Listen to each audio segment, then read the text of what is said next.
U današnjem videu pričat ću o 3 najprodavanija parfema iz Armanijeve Privé linije, ostanite sa mnom do kraja videa.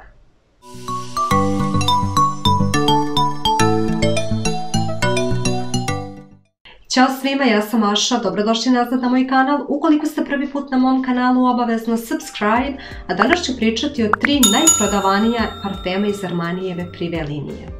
Pre svega moram da kažem da sam jedva čekala da Armani Privé linija dođe u Srbiju. To je zaista jedna od mojih omiljenih linija i stigla je u Sephora parfimerije, čini mi se zimus.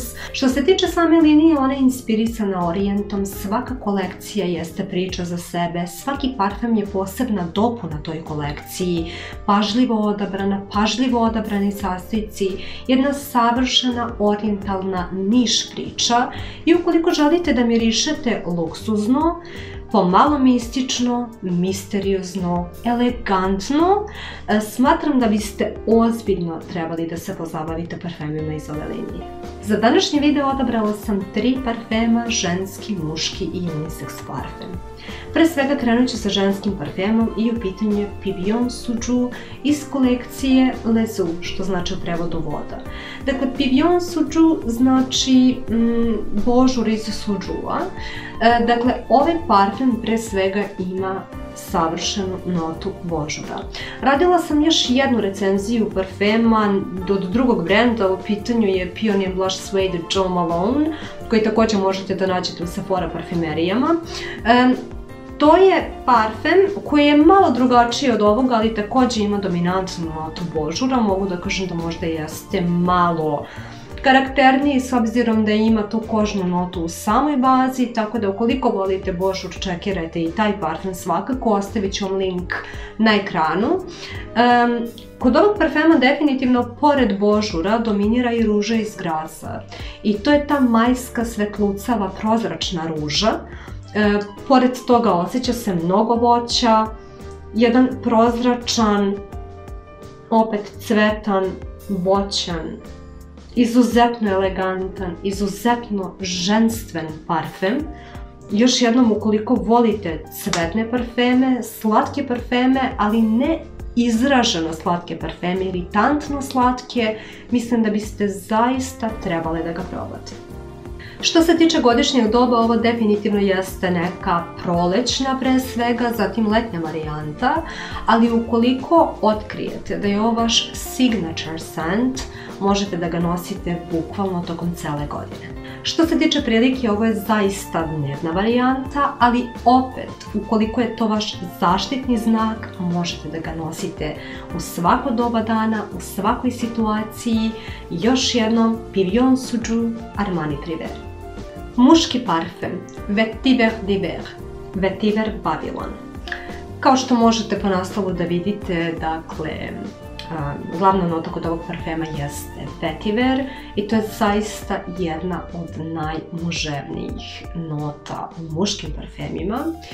Također inspirisan je zapravo vrtovima Babilona, mogu da kažem da je prilično svež, osunčan parfem. On ima dosta citrusa. Citrusi mogu da se osete, također može da se osjeti da je drvenast parfem u pitanju. Dakle, ako bih mogla da kažem u 2 reči, iako to nije moguće, ali negde da vam najbliže približim ovaj parfem, definitivno jesu citrusi, jeste vetiver, ali ne zagasit teški vetiver, nego izuzetno prozračan, muževan, ali u krajnje elegantnom smislu. Što se tiče doba dana, ovo definitivno jesu dnevne varijante, ali također, ako je ovaj parfem nešto što može da opiše vas i vaš karakter, mislim da može da pokrije svaku priliku. Što se tiče godišnjeg doba, ovo definitivno jeste letnji, prolećni parfem, možda pre svega prolećni. Još jednom, ukoliko volite notu vetivera, a da nije previše teška, da nije previše opora, da imate jedan muževan, ali opet ponavljam, osunčan, svež parfem, probajte definitivno Vetiver d'Hiver, Armani Privé. Poslednji parfem na ovoj listi za danas jeste unisex parfem i u pitanju je Rose d'Arabie, dakle arapska ruža.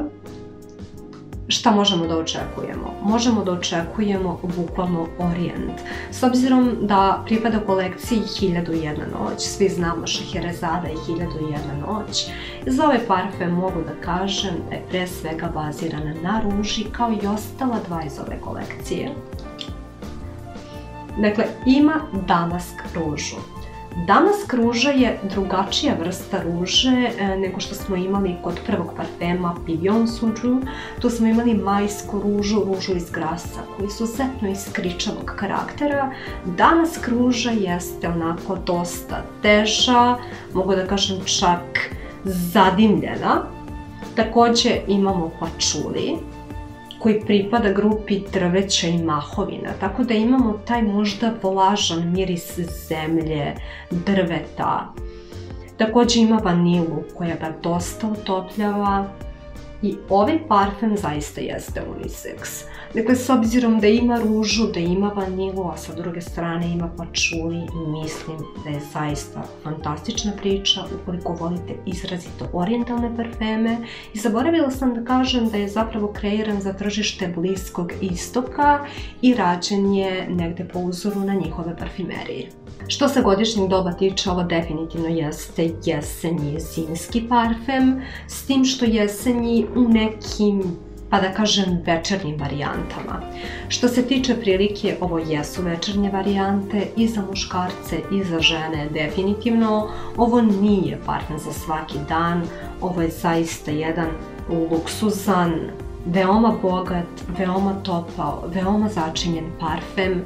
Što se mene tiče, savršeno odrađen posao jeste Rose d'Arabie Armani Privé. To bi bilo sve od mene za danas, nadam se da vam se dopao video, ukoliko jeste obavezno subscribe.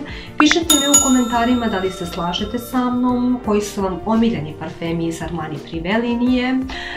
Također pišite me u inboxe na Instagramu, na Facebooku. Još jednom ću da ponovim, Armani Privé liniju imate da nađete ekskluzivno u Sephora parfumerijama, tako da ako se niste do sada upoznali sa njom, toplo vam preporučujem da to učinite, a mi se vidimo u narednom videu.